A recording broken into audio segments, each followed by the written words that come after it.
একসময় জিতের মতোই পরপর ফ্লপ দিয়েছিলেন মহানায়ক উত্তম কুমার। ভাবতে পারেন, যাকে আমরা আজ মহানায়ক বলে সম্মান করি, সেই উত্তম কুমারকে একসময় অনেকেই ফ্লপ হিরো বলে কটাক্ষ করতেন।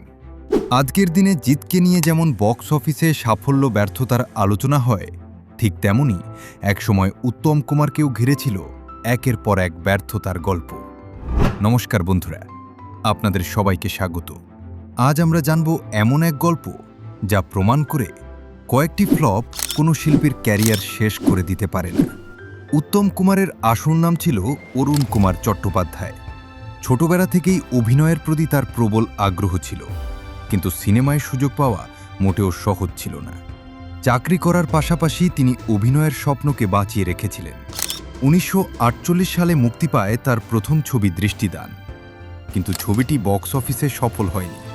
এরপর একে একে কামনা, মর্যাদা, ওরে যাত্রী, সহযাত্রী, নবীন যাত্রা এমন একাধিক ছবি মুক্তি পেলেও বেশিরভাগই ব্যর্থ হয়। পরিস্থিতিটি এমন জায়গায় পৌঁছেছিল যে অনেক প্রযোজক পরিচালক মনে করতেন উত্তম কুমারকে নিয়ে ছবি বানানো মানেই লোকসান। এমনকি তিনি নিজেও অভিনয় ছেড়ে আবার চাকরিতে ফিরে যাওয়ার কথা ভেবেছিলেন।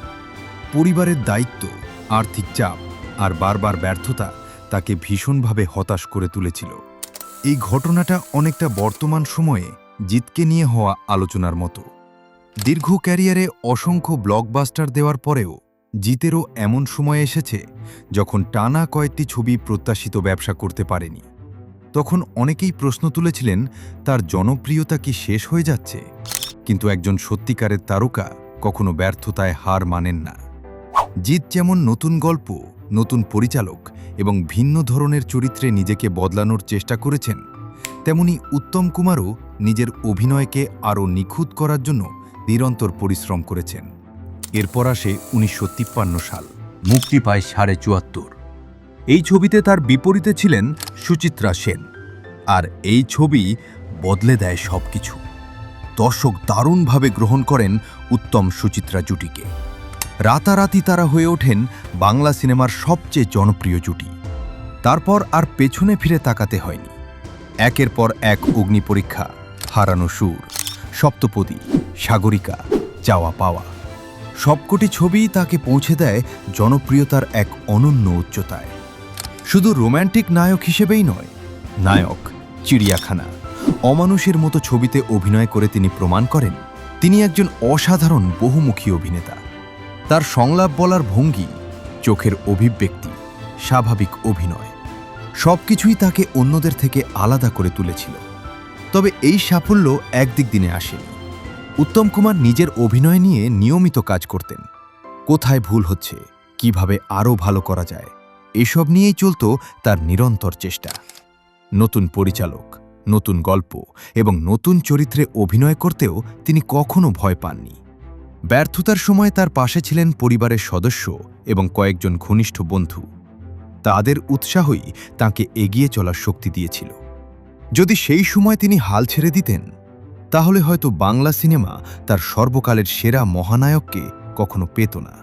তবে একটা বিষয় মনে রাখা জরুরি, উত্তম কুমার এবং জিত দুজনের সময়, দর্শক এবং চলচ্চিত্র শিল্পের বাস্তবতা একেবারেই আলাদা।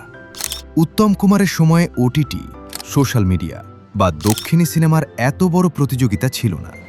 আর আজকের দিনে জিতকে বাংলা, হিন্দি, দক্ষিণী এমনকি আন্তর্জাতিক কন্টেন্টের সঙ্গেও লড়াই করতে হয়।